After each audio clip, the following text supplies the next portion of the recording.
What if your next adventure was right in your own backyard? Discover the trails and tales of the big country only on KTAB Plus. Hi everyone, and welcome back to Big Country Trails and Tales. I'm your host, Shelly Womack. Today we're down in Eastland, Texas at the Inez Spring Riverfront RV Park, and I'm joined today here with Jason Bates. How's everybody doing? Hi, so why don't you introduce yourself for everyone out there? Awesome. So my name is Jason Bates. I am the co-owner of the Inez Spring Riverfront RV Park. And there's a group of us that own this, but the big reason why we like RV park and the camping community is it really is a community and allows people to get together and be part of something bigger than themselves. And I think that's definitely true from all the places I've visited before and some of the RV parks I've spent some time in. It really is a community when you get out there and everyone's just having a great old time. Yep, you meet a stranger that ends up being your neighbor and you go home as friends. That's perfect. So. Well, let's get started. I know we're walking down some pretty cool stairs down here. Turn around so you can see. So tell me about the structure here a little bit. Yeah, so this is what we call the cliffside. So this is 24 and a half acres. The whole park is 24 and a half acres, but the cliffside oversees the Leon River. And then, like I said, that pool that we're gonna see used to be just a spring pond. And this, the previous owners built this so that people can walk down and enjoy the walk as they go to and from the pool. Well, let's get at it. Yeah, let's do it. I love all the cliffside that you can see here with all the rock formations. It's one of my favorite parts about West Texas because I'm from East Texas. We don't have nothing really like this out there. Yeah, what's really cool is we got a dedicated crew of maintenance staff, and their job is to go through during the week and just make sure the trails are clean and they're cut back and safe, so that when people walk through here, they feel like they're gonna have a really great experience. Yes, but we were talking earlier about the founding of this place, which it's about 6 years old. So tell me a little bit about how the founding and how this came to be. So so up above, when you first came in the property, you pulled up and there's a 5,000 square foot barnuminium. That used to be a church. And then a family had purchased this and turned it into a 4-bedroom, 4-bath, and it even has a movie theater in it that seats 17. Oh, wow. And that was their primary residence. And this was just their property. They had, at the time, it wasn't a campground. You know, they had the river down here, as you see. This pool wasn't here, but where it's sitting was a spring-fed pond. And it was just a place that they were going to hang out and eventually retire. Yeah. Then, of course, COVID hit. And God bless Texas, it was the first state to allow people to hang out outdoors. During COVID. So what they were doing is, for $5 you can come into the park, you can come down, swim in the pond, have a picnic, and it just took off. And then over time, people were saying, well, I've got a trailer, can I bring a trailer out here? And of course, like you can see, there's 24 and a half acres. Yeah. But he didn't have any infrastructure. So it's primitive camping. Yeah, so it's, the term they use in the camping world is dry camping. Okay. Yeah, because you don't have any of the water, sewer, electrical, any of that. And then people say, well, I would stay longer. In fact, I would pay to stay longer if you offered hookups. So then he started building out the park like that. He did it in 2 phases.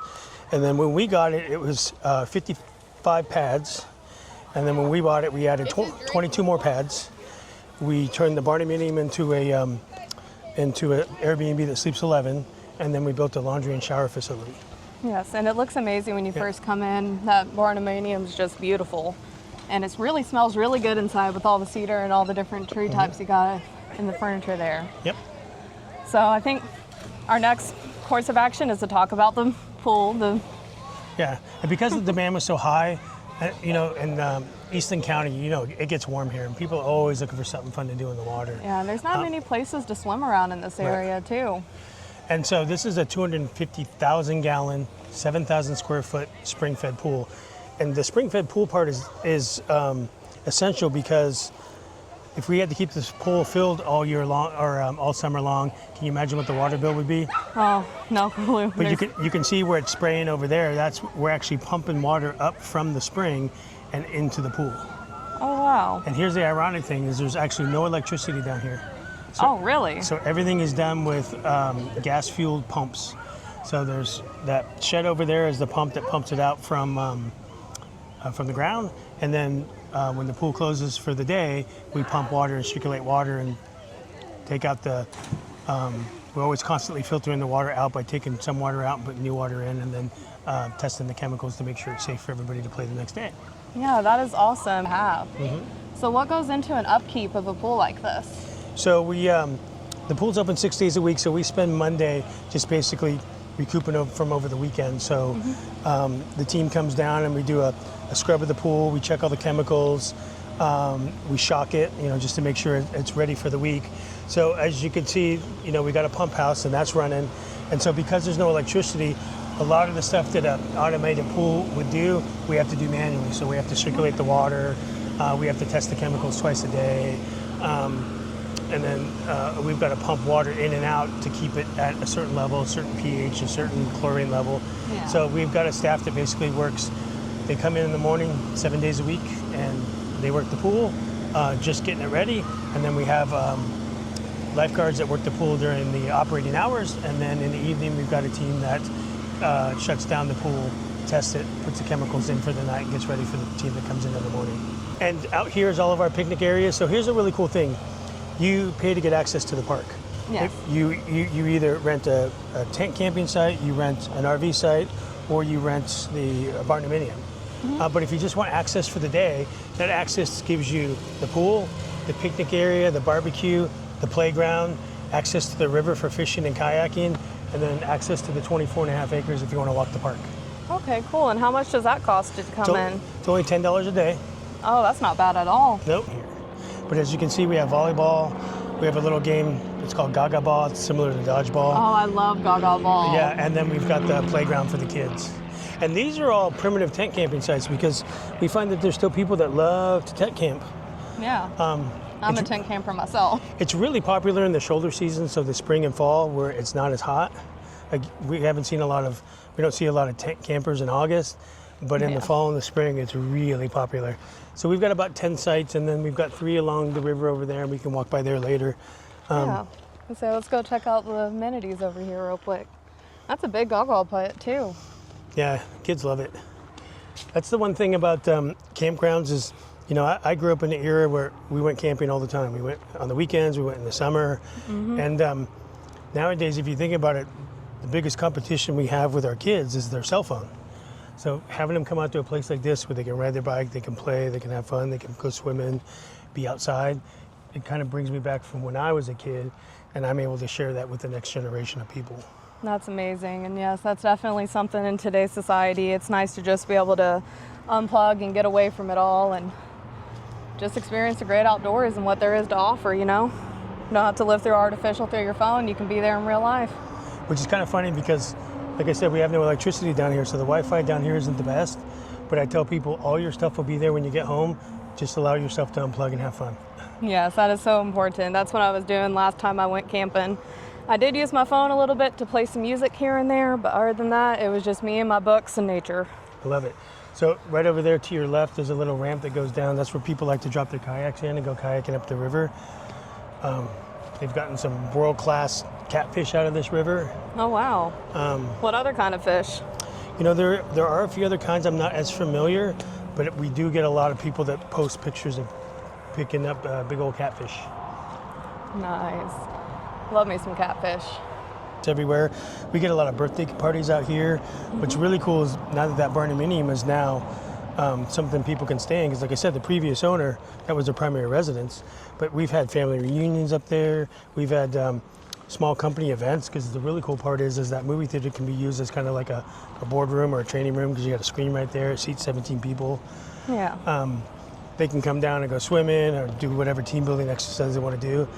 This place usually sells out pretty quick for holidays like big Thanksgiving, Christmas, New Year's. Oh yeah. So that's an advantage we had that the previous owners didn't, because it was their primary residence. But now it becomes a place for people to stay when they want to have big family events. And let's face it, not everybody has a big rig, one of those beautiful big rig RVs, and so being able to bring the entire family down here, where you got some people that like to tent camp, some people that like the RV, and some people that just like to sleep in a bed. This is a popular fishing spot because where that tree down is over there, a lot of fish kind of hover and hang out over there. Oh, I imagine. Do y'all see anything else in the waters, like alligators or anything like that? Nah, we never seen anything like that. One time, this is gonna be funny, We saw a cow in the water. A what? A cow. Oh, a cow. There's a farm nearby, and it got out, and it's worked its way down to the water, and it was just roaming through the water.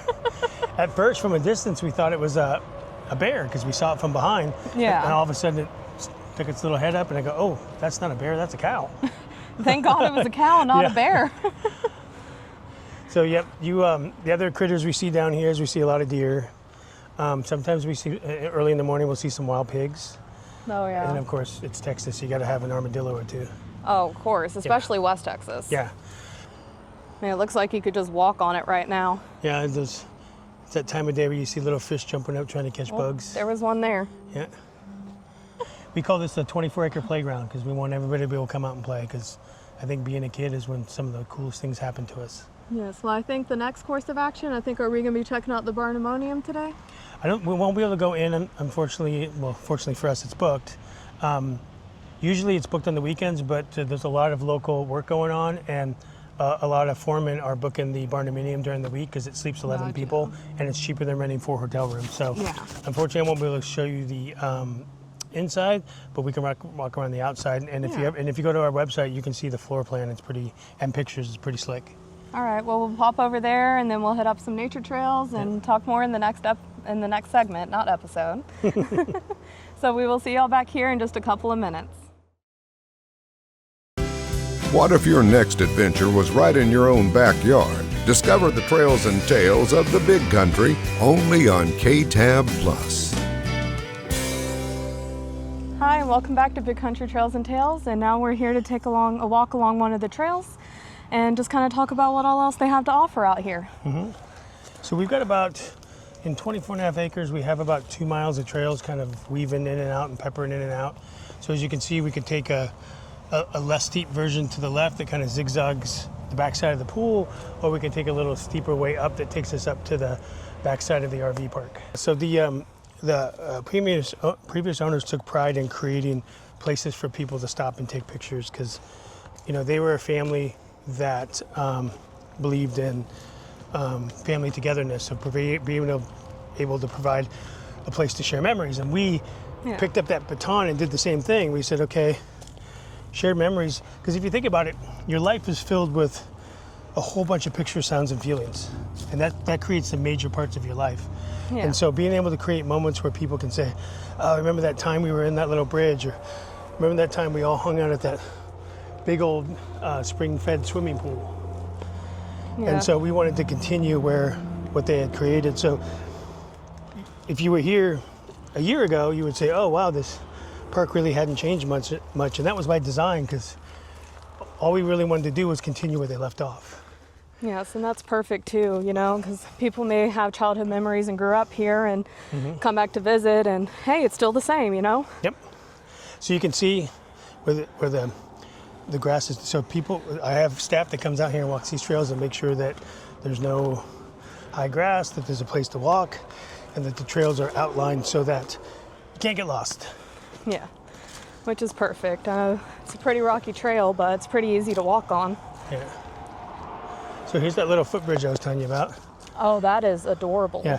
Now it does get water runoff in the winter when it rains, but for the most part, it's basically here as a photography spot. That is so cute. How long ago was this built, do you think? I think it was built when they started to expand the park, so within the last 6 years.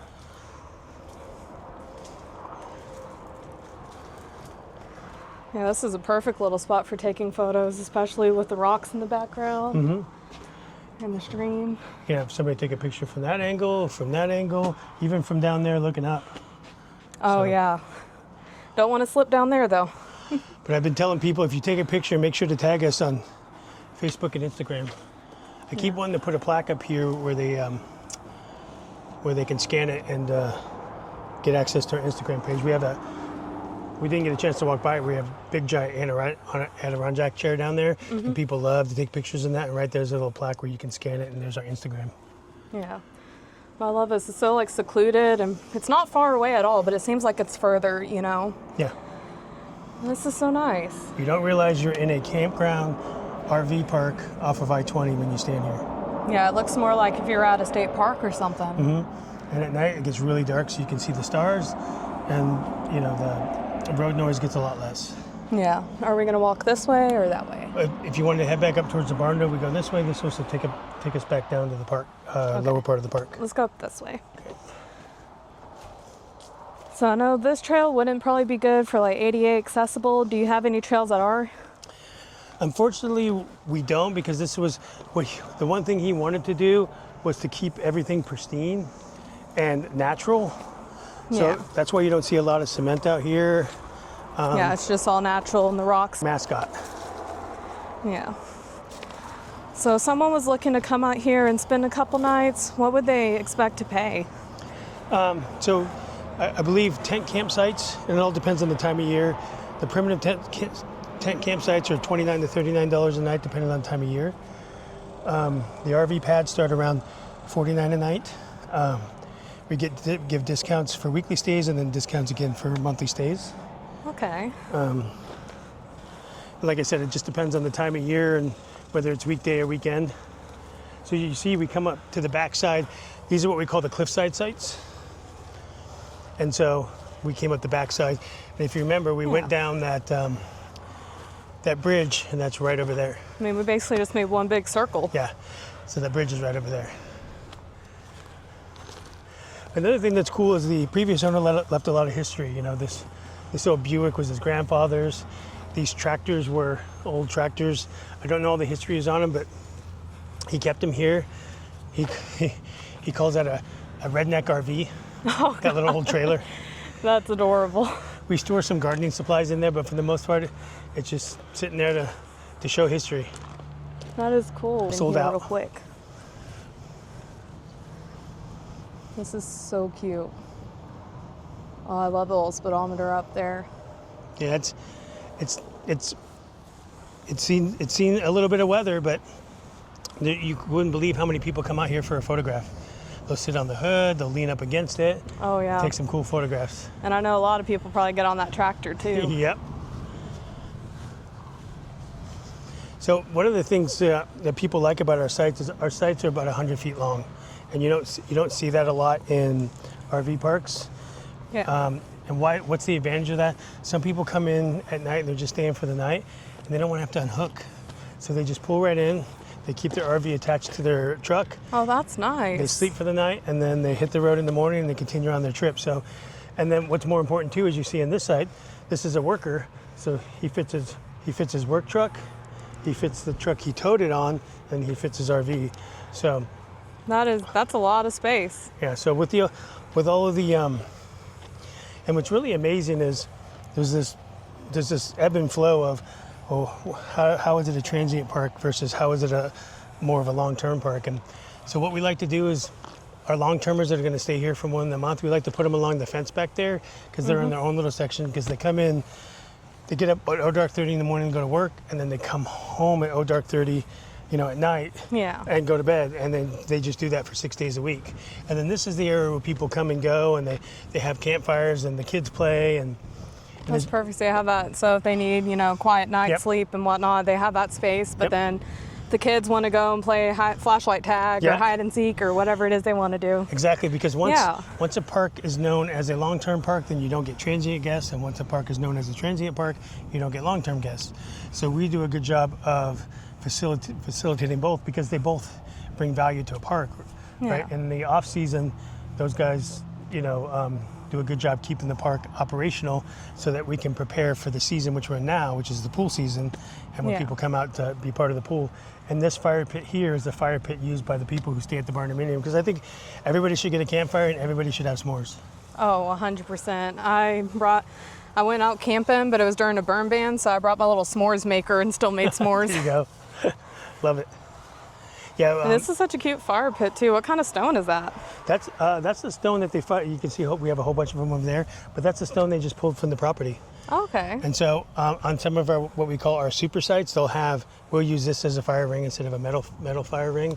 Yeah, it looks a lot nicer.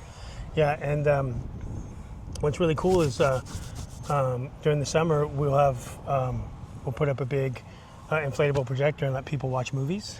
Oh, cool. And then we'll light a big campfire, and then we sell s'mores kits at the store. and then people can come out and make their own s'mores. Man, you got everything out here. Yeah. So I can walk you around the barn though. Like I said, Yeah. there's some people in there, but so this first set of patio doors here is the primary suite. This is the biggest. It's got a king bed and a big bathroom with a jacuzzi tub and a standing shower. And then the next one was from here is a junior suite. It's got a queen bed. This one is a ADA bathroom, so it's got the shower that has no tub on the bottom, and it has the handles needed. And then in this section here is the kitchen, dining room, living room, and the pantry itself. The pantry is big enough to be its own bedroom. And then on the other side, you have another. You have a bedroom with a king bed, and at the very end we have what's called the bunk room. It's got 2 bunk beds and a twin bed, so it sleeps 5. A lot of the kids like to hang out over there, and people like to put their kids in the back area. It feels so homey out here. Like you look around and you see like some spindles and some things sitting around, and you see lots of benches and picnic tables and fire pits. And yeah, one of the things you hear people get concerned about when somebody buys an RV park is, oh my gosh, are they going to turn this corporate? And we wanted to keep the Eastland feel, the Texas feel, the country feel, because that's what people have grown to love. I know a lot of people are adverse to change, so making too many changes just for the sake of change isn't the best thing to do. So like I said, the really only changes we made was to expand the park, add more pads, and then add more amenities like the washers and dryers and the showers, which people have loved. yeah, that's One amazing. of these days I want to turn this train car into an Airbnb. Right now it's just storage for the maintenance crew. Oh, that's cool. Yeah, my dad has a few of the cargo containers, and that's his shop. Turned it into a workshop out there for himself. I see you got the old little front of the truck. Yeah, like I said, these are all things the previous owner had around the park, and we just left it there because. Yeah, I think it certainly held the old town charm. Pads. Yeah. So do y'all host any events here or anything like that? Well, we've tried to get like food trucks out here just to get the community to come out and see the park. Every year we have a big Easter egg hunt for the kids, and if the barnuminium isn't booked, we give people a tour of the barnuminium. But the whole idea is to just get people out to know it's here, because the biggest piece of feedback we get quite a bit, even though we advertise a lot on Facebook and we advertise a lot on Google, is, wow, I had no idea you were here. Continue walking this way, I'm going to take you down to our most popular tent camping sites, because they're secluded from all the other tent camping sites, and it's right on the river. Like you're literally sleeping next to the river. And I've had people book the barnuminium and then book those 3 campsites. Oh my goodness. Yeah. So I see y'all are pet friendly. Yep. Yeah, I think. Hello, babies.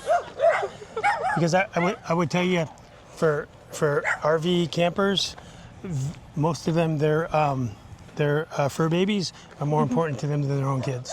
Yeah. So so you've got to. In fact, one of the things we're working to expand the park is to have a dog park where it's fenced in. You just let your dog run free and they can run around and do their thing.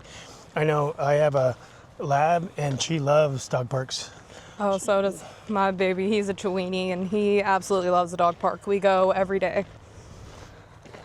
Yeah, so that's an amenity we're going to add here, probably in this off season. Is we're going to add a dog park, and it doesn't make you any more money, but it provides something that people value. They want and they value, exactly. Yeah.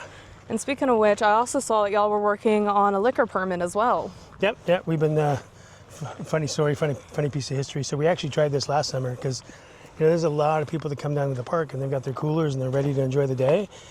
And and we sell soft drinks and we sell snacks and s'mores kits and whatnot. And we go, well, why not just do beer and wine? People, people love that. And the cool thing is, once somebody comes to a park and they don't have to leave, it just makes things easier for them. So we went for it. We went through all the things. We got everything signed, and you had to wait the 45 days to put the sign up on the door. And then they go, oh, well, no, you live in the dry part of the county, or your park is located in the dry part of the county. I go, what? There's still dry parts of the county in Texas? In 2026? Yeah. Wow. Yeah, no kidding.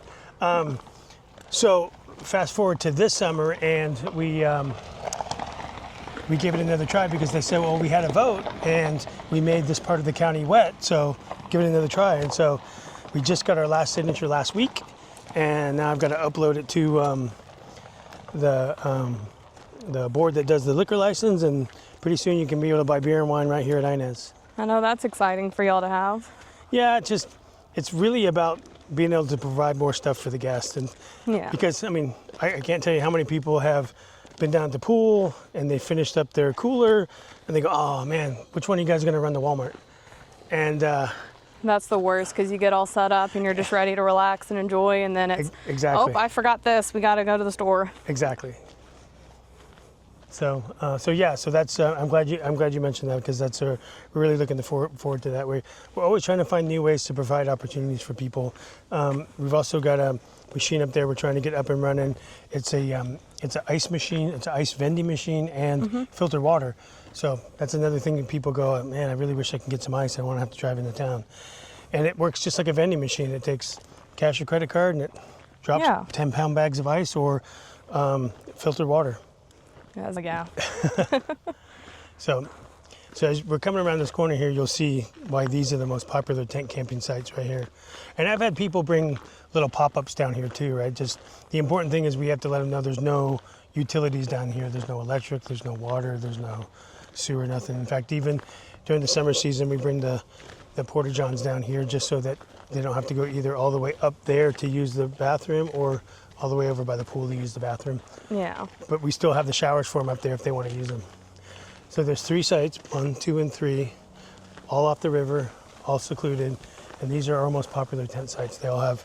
I can see why. Yeah. It's very secluded and away from it all. And actually, If you want to go anywhere from camping to glamping, y'all got it covered here. And we technically, that barn is technically considered glamping because it's at a campground. Yeah. And it's. I would consider that glamping. Yeah, and it's just a higher end experience, and people really enjoy it. Like I said, we're booked most of the year. So here we go, right back to the Leon River, because if you remember, we were down there and around the bend. Yeah. So that's how far we've come. Oh, it's just so beautiful out here.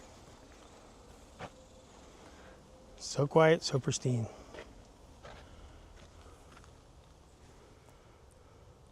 All right, well, can I borrow a hammock real quick, and I'll meet you in about 2 hours? Yeah, you know how many people put hammocks down here? It's true. I keep looking. Here's my ultimate dream. I keep looking for a campground where I can put up a treehouse. So I keep looking, where could I put a treehouse? Oh, that would be a lot of fun. 2 things. One, it just reminds me of nostalgia when I was a kid, and let's face it, one of the best things people love is nostalgia, right? If you can bring people back somewhere they've been before, where it was a good memory, you've won their hearts and their minds. And so, but more importantly, there's several companies now that they do some high-end tree houses. In fact, the most searched thing on Airbnb, and you might want to check it out, is tree houses. Yeah. And this newest generation of young adults, they're looking for experiences. The more crazy the experience, the better. I mean, there's people that do like flying saucer Airbnbs near Area 51. Is there anything left that you have to add? No, I think we pretty much nailed it. I think the bottom line is whether you're a hiker, a biker, a kayaker, a swimmer, a camper, there's a little bit of everything here for you. And if you're looking for something to do with the family, because this kind of vacation is still an inexpensive vacation. It still is. I used to take my kids camping when they were younger because we got the most bang for our buck. Yeah. There's something here for everybody, and we love you to come check us out for a day, for a week, for a month. All right. Well, that wraps up this episode of Big Country Trails and Tales, and I will see y'all in the next one.